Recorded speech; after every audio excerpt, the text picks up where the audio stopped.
Ministerio de Desarrollo e Inclusión Social. Paola Bustamante está con nosotros esta noche y yo le quiero agradecer muchísimo que esté con nosotros. Bienvenida, Paola, como siempre, un gran abrazo. Gracias por estar aquí. ¿Cómo está, Carlos? Muy buenas noches y gracias por la invitación. Vamos de frente al tema, si me lo permites, Paola, y preguntarte, digamos, mirando primero el bosque, lo general, ¿dirías que ha sido un buen año en términos de inversión pública o no tanto? Bueno, creo que en primer lugar ha sido un año en el que ha existido una recaudación importante, han existido transferencias a gobiernos regionales y locales, pero lamentablemente ya estando por culminar el mes de octubre, que es el mes número 10 del año, no se ha logrado una ejecución como se tendría que esperar, no solo en gobierno regional y local, sino también en gobierno nacional. Vemos con preocupación que efectivamente aproximadamente 9 gobiernos regionales han utilizado menos del 40% del presupuesto en ejecución de obras, donde hay gobiernos regionales que han llegado recién al 15% de ejecución, teniendo recursos importantes, ¿no? Vemos que hay gobiernos que han recibido entre 800 y más de 1.000 millones y vemos que la ejecución es muy baja. Yo creo que esa es una llamada de atención y una alerta, teniendo en cuenta que el 1 de enero inician nuevas autoridades y quienes comiencen la gestión pues tendrán en primer lugar que tener claro cómo están recibiendo cada uno de sus distritos, provincias y regiones. En segundo lugar, tener claro qué es lo que ofrecieron a la ciudadanía durante su campaña. Y en tercer lugar, con quiénes van a poder ejecutar esos recursos y esos compromisos que asumieron con la población para ejecutar obras, para cerrar brechas en acceso a servicios básicos y para que efectivamente las obras no terminen paralizadas por denuncias por corrupción o finalmente porque se firmaron malos contratos y no se tienen los recursos para pagar o finalmente con quien se firmó el contrato no cumplió cabalmente y no se tienen las fianzas necesarias para ello. Paola, cuando tú me dices que hay regiones que solo han usado el 15,7% de los recursos de este año, ya, digamos, como sensación y percepción, ya no es un problema de inversión menor, hay un problema en la estructura de esa región, en la lógica de la inversión pública. ¿Qué pudo haber pasado allí?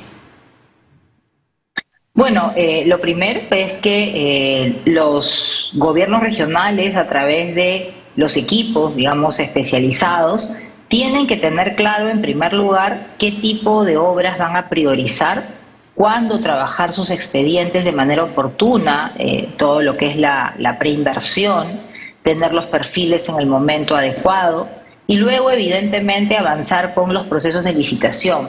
Si uno mira el Observatorio del Bicentenario, y ustedes pueden buscarlo en cualquier navegador, entran a Observatorio del Bicentenario, van a poder encontrar, por ejemplo, que muchos de los gobiernos regionales tienen obras con un tope mayor de 5 millones, otras entre 5 y 10 o más de 10 millones.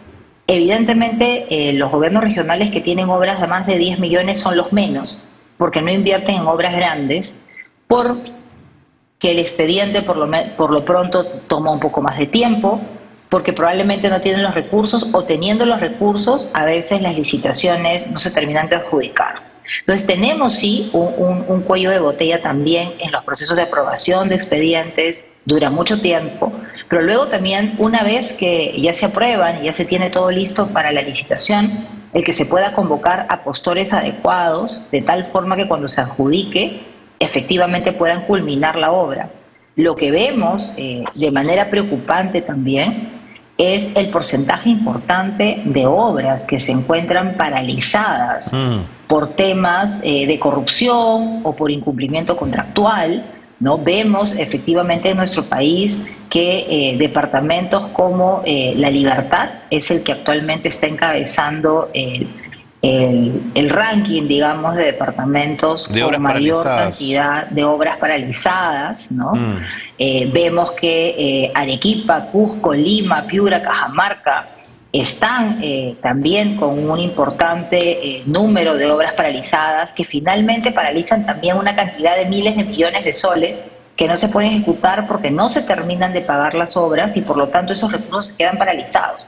Y los recursos que ya se pagaron por adelantos, por pagos de diferentes etapas, se quedan también ahí en una obra inconclusa sin poder continuarla, y ese es un pasivo que va además tener la autoridad siguiente. Por ejemplo, podemos ver que en departamentos donde hay mucho presupuesto, y vamos a ver, por ejemplo, Piura, con más de 1.000 millones de soles, vemos ahí que, por ejemplo, Piura tiene una ejecución a la fecha del 34,4%.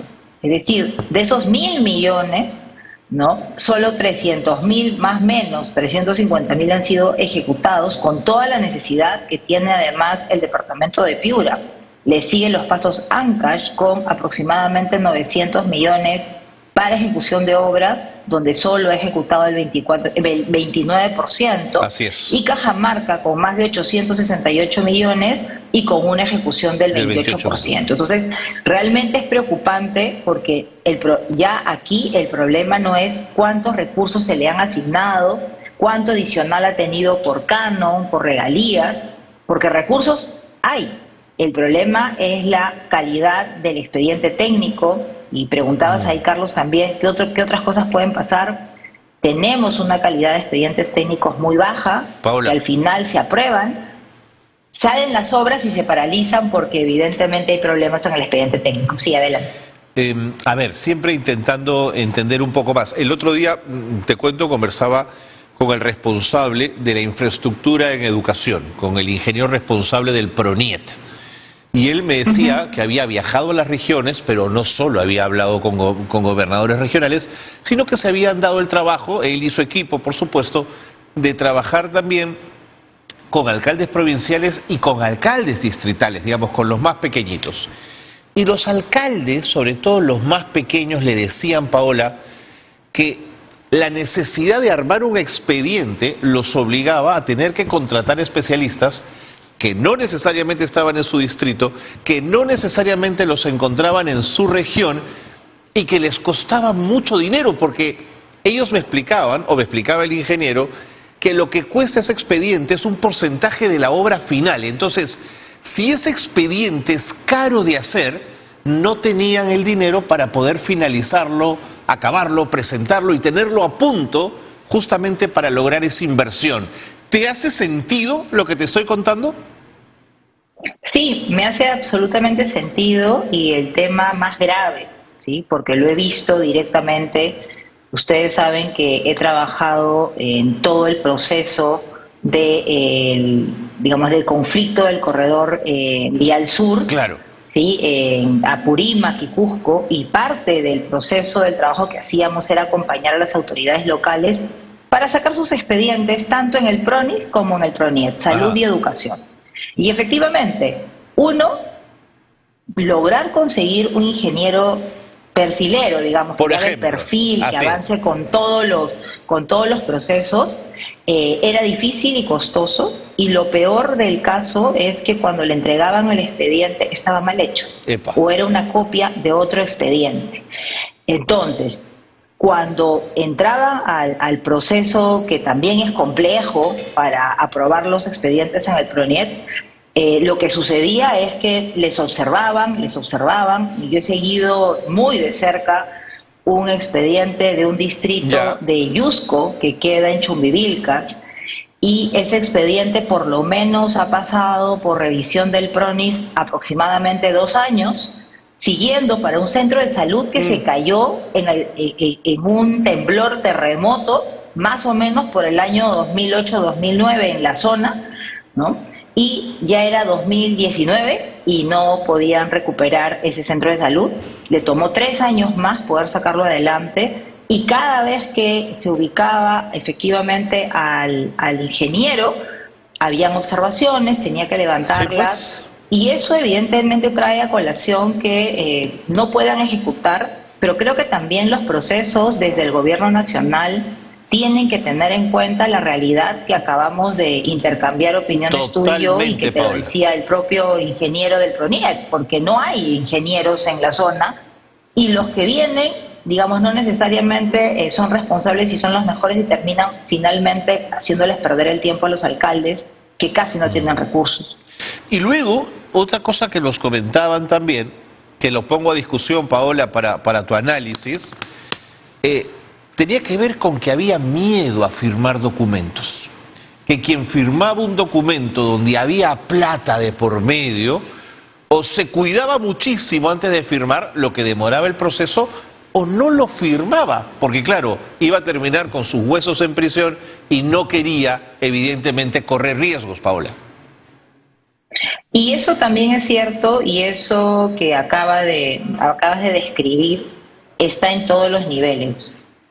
Inclusive yo creo que más miedo se tiene en los niveles nacionales y regionales que en los locales. Mira. Uno ve que hay funcionarios de gobiernos locales que probablemente firman sin darse cuenta de lo que están firmando y terminan en un problema, pero la preocupación por sacar adelante los proyectos en el territorio a veces van mucho más allá de realmente de la capacidad que tenga el servidor o el funcionario, y por eso terminan involucrados en problemas. Yo creo ahí, Carlos, que hay que separar a las personas que ingresan a los cargos públicos porque quieren servirse del cargo público y son corruptos, así es. Que yo creo que son los menos, okay. ¿sí?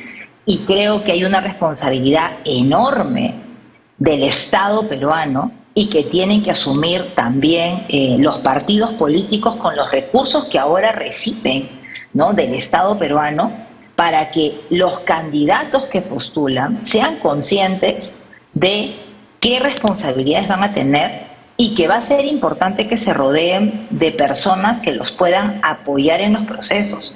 Tengo la experiencia de dictar formación continua, actualización en sistemas administrativos en el interior del país, y en más de una oportunidad he tenido de alumnos alcaldes, alcaldesas, con sus gerentes generales, con sus gerentes de desarrollo social, de desarrollo económico, con su gerente de obras, y a veces preguntan temas que evidentemente la norma dice que están prohibidas, y hay una discusión entre la autoridad local y el gerente de obras donde no entiende el alcalde que eso no se puede hacer, o de repente el gerente de administración de voluntarioso hizo lo que le dijo el alcalde y se metió en un problema. En más de una oportunidad algún alcalde me ha dicho: no voy a poder dormir hoy después de esta clase por todo lo que usted nos ha explicado, porque ha hecho varias cosas que no debería haber hecho, pero no lo sabía.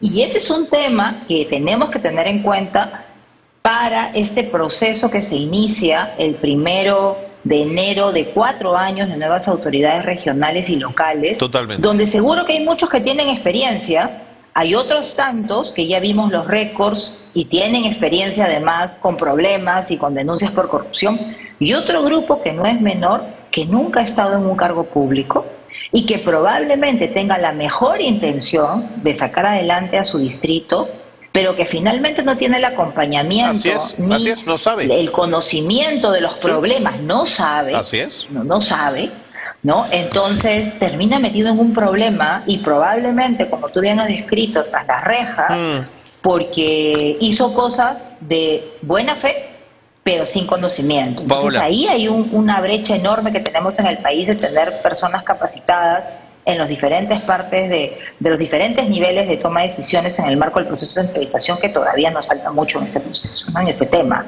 de lograr personal que se involucre, que haya un servicio civil que esté de manera permanente, que obviamente tenga evaluaciones, que no signifique que como ya entró a trabajar de manera permanente no va a salir nunca, ¿no? Yo creo que eso sería un error enorme, pero que sí haya una masa, un grupo de profesionales. Y hay otro tema, Carlos, es la universidad, ¿no? ¿Qué rol están jugando las universidades en los diferentes departamentos de nuestro país para proveer profesionales de calidad para el sector público? Que es el principal empleador en el interior del país. Me queda un minuto y no quiero que se me escape esto. Otros espacios de gobierno utilizan a la cooperación internacional y buscan que la obra se haga a través de la OIM. Otros hacen gobierno a gobierno, digamos, para las cosas más grandes, intentando un poco vadear el río y no entrar al sistema nacional que puede ser tan farragoso. Pero lo que ocurre aquí es que nuestra gente no aprende cómo hacer, porque lo hacen otros y lo hacen otros que probablemente están en otros países y están mucho más capacitados.